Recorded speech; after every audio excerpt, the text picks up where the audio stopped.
Assalamualaikum warahmatullahi wabarakatuh. Selamat pagi, selamat siang, atau mungkin selamat malam. Salam sejahtera untuk kita semua. Semoga kita semua dalam keadaan sehat dan bahagia. Baiklah, pada kesempatan kali ini saya akan memperkenalkan diri saya terlebih dahulu. Perkenalkan, nama saya Ajeng Arasi Fuarsi. Saya berasal dari kelas daring B23 dengan program studi Pendidikan Agama Islam Al-Kifayah Riau. Pada kesempatan kali ini, saya membuat video yang bertujuan untuk memenuhi tugas mata kuliah Fikih Muamalah dengan judul Macam-macam akad transaksi jual beli dalam Islam. Nah, sebelum kita memasuki penjelasan macam-macam akad transaksi dalam Islam, izinkan saya menjelaskan sedikit tentang akad dan transaksi.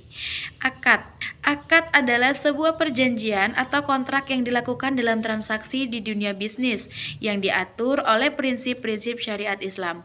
Akad juga bertujuan untuk memastikan bahwa transaksi dilakukan dengan adil, jujur, dan tidak melanggar nilai-nilai agama.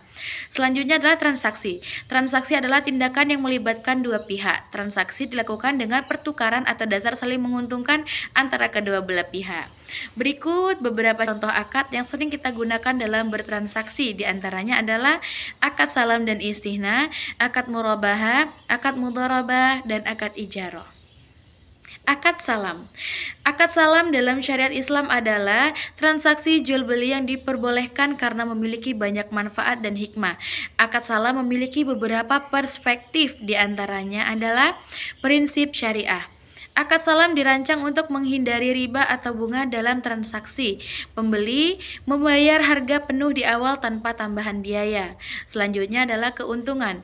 Keuntungan akad salam memberikan keuntungan bagi kedua belah pihak, yaitu penjual dan pembeli. Pembeli mendapatkan barang sesuai kebutuhan dan pada waktu yang diinginkan, serta dengan harga yang lebih murah. Sedangkan penjual mendapatkan modal untuk menjalankan usahanya tanpa harus membayar bunga. Selanjutnya adalah rukun akad. Rukun akad salam adalah orang yang berakad harus balik dan berakal. Objek jual beli salam juga harus jelas ciri-cirinya, waktu, dan harganya. Selanjutnya adalah perbedaan dengan akad istihna. Akad salam tidak memerlukan proses produksi barang sebelum diserahkan, sedangkan akad istihna memerlukan proses produksi barang terlebih dahulu.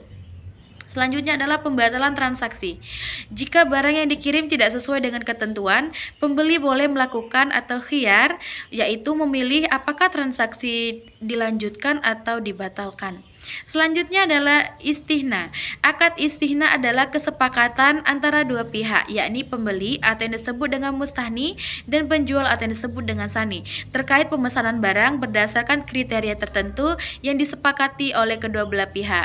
Dengan demikian, penjual berkewajiban menyiapkan barang pesanan dan pembeli wajib membayarnya.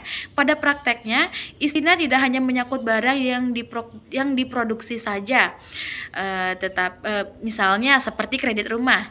Akad ini sering dipersamakan dengan akad salam karena sama-sama mengatur mengenai jual beli.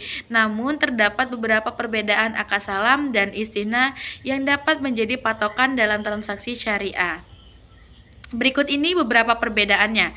Barang pesanan dalam akad istihna adalah benda yang belum tersedia dan harus dibuat sesuai keinginan pembeli. Sedangkan pada akad salam, benda tersebut telah ada dan memiliki padanan desain. Selanjutnya, pembayaran pada jual beli istihna dapat dilakukan secara tunai saat akad atau angsuran maupun bayar di akhir ketika pesanan sudah siap. Pada istihna, biasanya penjual harus membuat pesanan yang masuk terlebih dahulu sehingga akan memakan waktu yang cukup lama. Sedangkan proses transaksi akad salam lebih cepat karena barang yang dipesan sudah tersedia di gudang penjualan. Selanjutnya adalah rukun istihna. Meskipun terkesan mudah dipraktekkan, namun istihna adalah akad jual beli yang harus dilaksanakan sesuai rukun sebagai berikut. Adanya penjual atau sani. Tugas sani dalam jual beli istihna adalah membuat atau menyiapkan pesanan sesuai kriteria. Mereka berhak menerima pembayaran sesuai harga barang, baik secara tunai atau melalui cicilan. Selanjutnya adalah pemesan atau mustahni. Peran pemesan dalam akad istihna adalah sebagai pihak yang memberi kriteria pesanan dan melakukan pembayaran. Selanjutnya adalah ijab qabul. Ijab dan qabul adalah pernyataan dari penjual dan pemesan yang membentuk suatu akad. Selanjutnya ada objek akad atau disebut dengan masnu. Objek akad istihna adalah barang yang dipesan agar transaksi dapat dilakukan. Maka harus ada kejelasan terkait apa dan bagaimana wujud pesanannya. Selain rukun, ada hal penting yang harus kita ketahui sebelum melakukan jual beli dengan akad istihna. Berikut beberapa syaratnya. Pihak berakal dan cakap hukum agar dapat melaksanakan akad. Penjual maupun pemesan dalam jual beli istihna harus sehat jasmani rohani, tidak gila ataupun pikun berat. Selanjutnya, tidak dalam pengampuan sehingga mampu melakukan perbuatan hukum. Adanya kejelasan terkait kriteria objek akad, pemesan harus memberikan kriteria rinci terkait bentuk, ukuran, warna, serta fungsi barang pesanannya. Dengan demikian, penjual memiliki gambaran yang jelas saat membuatnya. Selanjutnya, adanya keleluasaan dalam melakukan jual beli. Saat melaksanakan akad, kita tidak boleh ada tekanan ataupun paksaan. Selanjutnya, saling ridho dan tidak mengingkari janji. Kedua belah pihak harus ridho untuk menjalankan istihna hingga selesai. Ketentuan hukum istihna, selain rukun dan syarat istihna, pelaksanaan akad ini juga harus berlandaskan aturan hukum nasionalnya. Saat akad dilakukan, spesifikasi dan harga barang harus sudah disepakati. Harga barang tidak boleh berubah kecuali atas kesepakatan kedua belah pihak. Spesifikasi harus jelas terkait jenis, mutu, ukuran, dan jumlahnya. Akad tidak dapat dibatalkan kecuali atas kesepakatan atau kondisi yang menyebabkan batal demi hukum. Selanjutnya adalah murabaha. Murabaha adalah akad jual beli dalam syariat Islam yang dilakukan dengan menetapkan harga pokok barang dan keuntungan yang disepakati bersama oleh penjual dan pembeli. Dalam akad murabaha, penjual harus menjelaskan harga pokok barang dan tingkat keuntungan yang akan ditambahkan kepada pembeli. Murabaha memiliki beberapa keunggulan, diantaranya adalah menggunakan sistem balas jasa, menggunakan profit bunga dari transaksi, dapat dinegosiasikan angsuran, dibayar sesuai kesepakatan, bisa digunakan untuk kegiatan konsumtif dan produktif. Selanjutnya adalah mudharabah. Mudharabah adalah perjanjian bisnis dalam ekonomi syariah yang melibatkan kerjasama antara pemilik modal dan pengelola usaha. Dalam perjanjian ini, keuntungan usaha akan dibagi berdasarkan nisbah yang telah disepakati. Mudharabah dapat digunakan dalam berbagai bidang usaha seperti perbankan, investasi, dan asuransi. Dalam mudharabah terdapat beberapa hal yang perlu diketahui, yaitu pemilik modal atau yang disebut dengan sohibul ma'al menyediakan dana untuk diinvestasikan. Pengelola usaha atau mudharib bertanggung jawab mengelola dan menjalankan usaha. Pemilik modal menanggung kerugian kecuali jika kerugian disebabkan oleh kelalaian atau kesalahan pengelola usaha. Keuntungan dibagi sesuai dengan porsi modal dan nisbah yang telah disepakati sebelumnya. Ada dua jenis mudharabah, yaitu mudharabah mutlak dan mudharabah muqayyadah. Mudharabah mutlak adalah pemilik modal bebas menginvestasikan dana pada usaha apapun selama tidak bertentangan dengan prinsip syariah.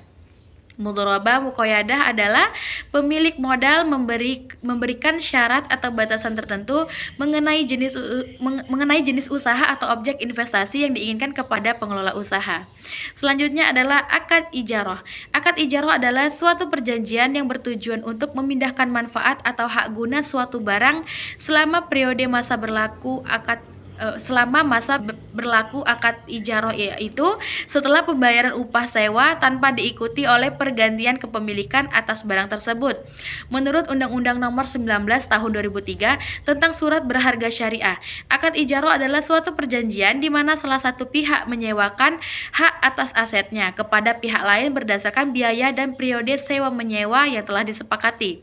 Berikut rukun akad ijarah. Adanya pernyataan ijab qabul atau pernyataan sewa dari kedua belah pihak. Adanya pihak yang melakukan akad terdiri dari pemberi sewa atau pemilik aset dan penyewa atau pengguna aset. Penyewa wajib menggantinya dengan pemberian seupah atau yang disebut dengan ujroh. Berikut syarat akad ijarah dalam suatu perjanjian sewa menyewa. Penting untuk selalu memperhatikan syarat-syaratnya agar proses transaksi dapat terjalin secara sah.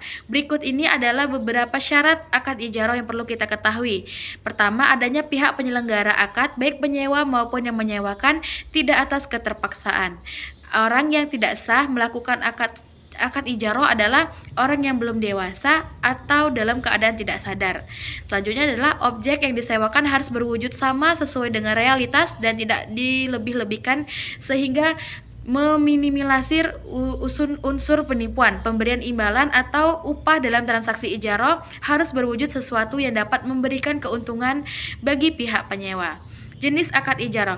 Kita ketahui bahwa skema akad ijaroh adalah menyewakan atau menyediakan suatu jasa dan barang yang bersifat sementara dengan imbalan berupa upah sesuai perjanjian atau wa'ad. Pemindahan hak milik atas suatu benda yang disewakan pada waktu tertentu, maka dibuatlah kesepakatan antara kedua belah pihak. Setelah keduanya menyetujui kesepakatan tersebut, selanjutnya pihak penyewa dapat menggunakan seluruh manfaat dari bangunan dan yang menyewakan juga memperoleh manfaat melalui upah. Jika dibandingkan dengan akad lain, kelebihan akad ijaroh adalah hal objek transaksi akad ini lebih fleksibel. Selain itu, bila dibanding dengan investasi, resiko usaha akad ijaroh lebih rendah karena pendapatan sewanya cenderung tetap. Itulah tadi penjelasan dari akad transaksi jual beli dalam Islam. Jika ingin membangun manajemen keuangan yang baik, penting untuk memperhatikan segala unsurnya. Semoga kita bisa mengamalkan dan mempraktekkan dengan baik. Amin.